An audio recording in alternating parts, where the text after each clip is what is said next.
मेरे देखने सुनने चाहने वालों को मेरी तरफ से मोहब्बत और सलाम। उम्मीद है कि आप तमाम हज़रात खैरियत से होंगे। दोस्तों, आज की वीडियो में हम डिस्कस करने जा रहे हैं कि वो क्या वजह है कि जिस वजह से ऑस्ट्रेलिया के वीज़ा ज़्यादा कैंसिल हो रहे हैं।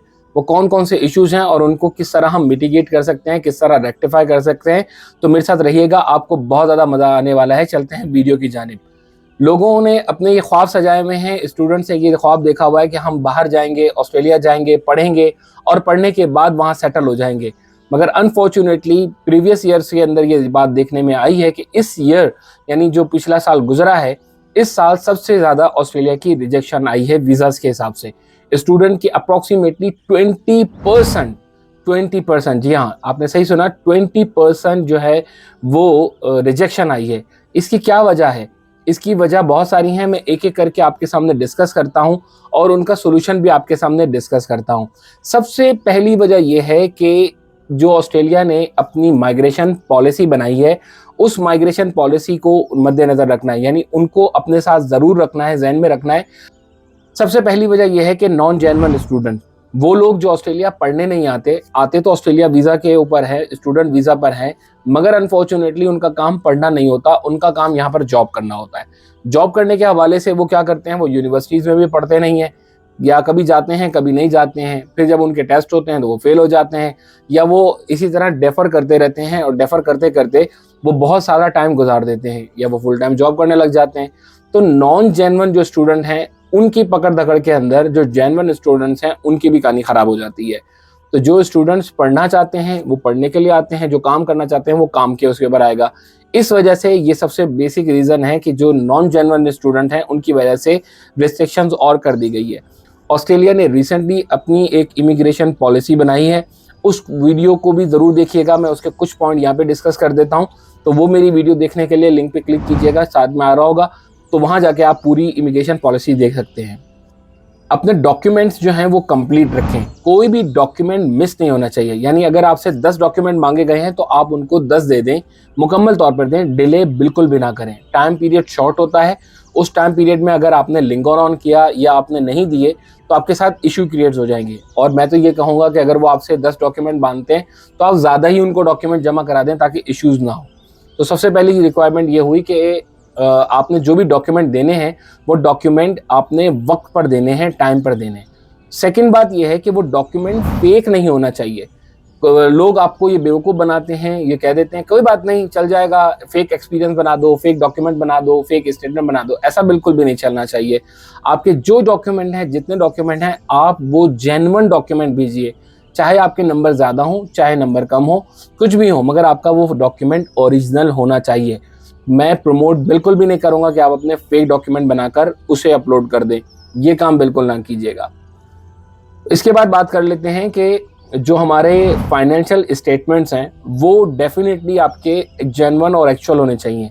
ऐसा बहुत दफ़ा देखा गया है कि बैंक से बात कर ली जाती है, उन्हें पैसे खिला दिए जाते हैं, वो आपकी एक स्टेटमेंट बना देते हैं, मगर अनफॉर्चुनेटली अगर आपकी वो चीज़ कंफर्म होने जाती है बैंक में तो आपकी वो चीज़ वेरीफाई नहीं हो पा रही होती। कई मरतबा ऐसा भी होता है कि जब आपकी जो स्टेटमेंट बनाई जा रही होती है उस वक्त वो मैनेजर होता है, मगर अनफॉर्चुनेटली जब आपकी वेरिफिकेशन होती है तो वो मैनेजर तब्दील हो जाता है। तो आपकी जो बैंक स्टेटमेंट है, जो आपने बैलेंस दिखाना है, वो एक्चुअल होना चाहिए। क्योंकि देखिए, यूनिवर्सिटी में आप एडमिशन ले रहे हैं तो यूनिवर्सिटी क्या देखना चाहेगी और ऑस्ट्रेलिया की इमिग्रेशन पॉलिसी क्या देखना चाहेगी कि आप एक जेन्युइन स्टूडेंट हैं और आपके पास इतने पैसे हैं कि आप यूनिवर्सिटी की फ़ीस एटलीस्ट 1 ईयर की दे सकें और उस 1 साल के अंदर आप रहने खाने पीने का खर्चा भी खुद से कर सकें। तो एटलीस्ट आपके अकाउंट के अंदर 45 टू 55,000 के आसपास होने चाहिए ऑस्ट्रेलियन डॉलर्स, जो कि अपने मुल्क की करेंसी के हिसाब से आप कन्वर्ट कर सकते हैं। तो अगर आपके पास इतने पैसे हैं और आप जेन्युइन स्टूडेंट हैं तो most welcome, you can come to Australia और आप यहाँ के पढ़ सकते हैं। मगर अगर आपके पास इतने पैसे मौजूद नहीं हैं और आपने फेक स्टेटमेंट बनाई भी है तो कहीं ना कहीं जब वेरिफिकेशन होगी तो ये बात पता लग जाएगी कि आपने ये फेक डॉक्यूमेंट बनाया हुआ है और फिर आपसे क्वेश्चन होंगे और फिर देयर इज़ अ पॉसिबिलिटी कि आपका वीज़ा भी कैंसिल हो जाए। अच्छा, नेक्स्ट पॉइंट ये है कि GTE यानी जर्नल स्टूडेंट जो टेस्ट है, GST भी कहते हैं इसको, जेन्युइन स्टूडेंट टेस्ट भी बोलते हैं, तो ये आपकी इंट्रोड्यूस कर दिया गया ताकि ये कैश कर सकें कि आप एक जेन्युइन स्टूडेंट हैं और आप यहाँ पढ़ने के लिए आए हुए हैं। तो जब आप पढ़ने के लिए आए हुए हैं तो आपका टेस्ट भी यकीनन बनता है, यूनिवर्सिटी का टेस्ट बनता है, उसके साथ में ये टेस्ट बनता है। जब आप ये टेस्ट देंगे तो कंफर्म हो जाएगा कि आपने एक जेन्युइन स्टडी की भी है और आप ये पढ़े हुए हैं। यही वजह है कि जो लोग पढ़ते नहीं हैं वो ये टेस्ट नहीं निकाल सकेंगे, इसलिए ऑस्ट्रेलिया ने ये रिस्ट्रिक्शन लगा दी है। अगली बात कर लेते हैं कि इंग्लिश प्रोफिशिएंसी के ऊपर। तो प्रोफिशिएंसी आपने ये रखनी है ज़हन में कि जो भी पॉइंट्स है वो 0.5 बढ़ चुका है, यानी पहले जिसके पॉइंट 6.5 थे वो 7 हो गया है, जिसके 7 थे वो 7.5 हो गया है। तो ये चीज़ बढ़ा दी गई है। इसकी वजह क्या है? इसकी वजह ये है कि ये देखा गया है कि जो लोग यहाँ आते हैं वो यहाँ पढ़ते ज़रूर हैं, मगर उनकी कम्युनिकेशन स्किल्स बहुत ज़्यादा लेक कर रही होती है, वो बात नहीं कर पा रहे होते, वो चीज़ों को अंडरस्टैंड नहीं कर पा रहे होते। इसलिए रिक्वायरमेंट ज़्यादा बढ़ा दी गई है, मोर कर दी गई है, because you need to come here and talk to somebody in English. तो आपकी इंग्लिश प्रोफिशिएंसी अगर अच्छी नहीं है तो बातचीत नहीं कर सकते और उनसे कम्युनिकेट नहीं कर सकते, तो आप काम क्या करेंगे, पढ़ेंगे कैसे? मोड ऑफ सारी जगह जो डिलीवरी है वो इंग्लिश ही है। तो इस वजह से ये भी इंट्रोड्यूस कर दी गई है। इसके बाद जो एक और टॉपिक है वो ये है कि जो आप अपनी डॉक्यूमेंट भरते हैं, जिस वक्त आप अपने फॉर्म जब फिल करते हैं, चाहे आप खुद भरें या आप अपने कंसल्टेंट से भरवाएं, तो भाई उसके साथ बैठ जाओ, उसके साथ अंडरस्टैंडिंग करो कि किस कैटेगरी में मुझे अप्लाई कर रहे हो, कौन से कॉलेज में अप्लाई कर रहे हो या कौन सी यूनिवर्सिटी पे अप्लाई कर रहे हो, कौन कौन से कोर्सेज होंगे। ये चीज़ आपको तब फ़ायदा देगी जब आपका इंटरव्यू कंडक्ट किया जाएगा, और इंटरव्यू बहुत ज़्यादा कंडक्ट हो रहे हैं।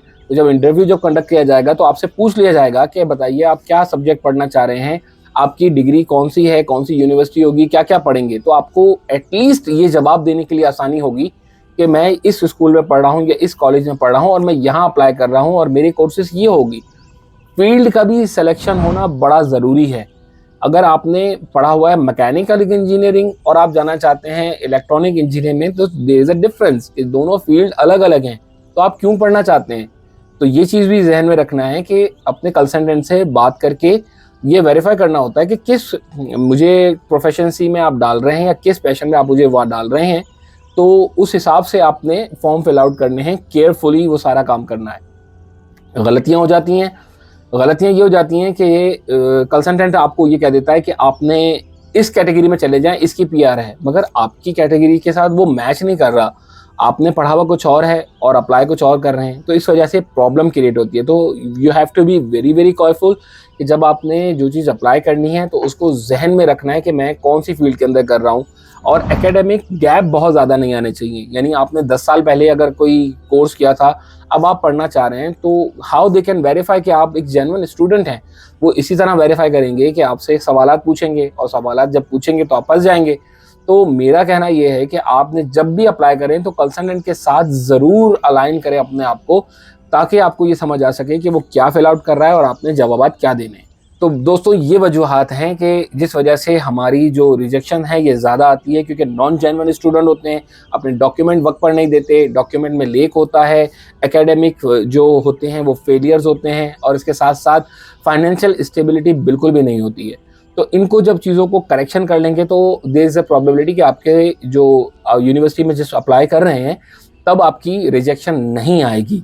तो कीप इन माइंड, इन तमाम चीज़ों को ज़हन में रखिए और उसके बाद अप्लाई करिए, तो आपकी रिजेक्शन बिल्कुल भी नहीं आएगी। उम्मीद है कि आज की वीडियो आपको कोई इन्फॉर्मेटिव लगी होगी। कोई मज़ीद चीज़ आपसे मुझसे पूछना चाहें तो आप कमेंट्स में मुझे बता सकते हैं, मैं आपकी ज़रूर हेल्प आउट करूँगा। अगर आपने अब तक मेरी जो टॉप डिमांडिंग फील्ड की सीरीज़ नहीं देखी है तो आप उसे भी जाकर देखिए कि कैसे हम डायरेक्ट रेजिडेंसी पर आ सकते हैं और क्या क्या मुझे रिक्वायरमेंट चाहिए। तो ये चीज़ ज़रूर देखिएगा, अपनी दुआओं में मुझे याद रखिएगा। मिलते हैं अगली वीडियो के अंदर। वस्सलामु अलैकुम वरहमतुल्लाहि वबरकातुहू।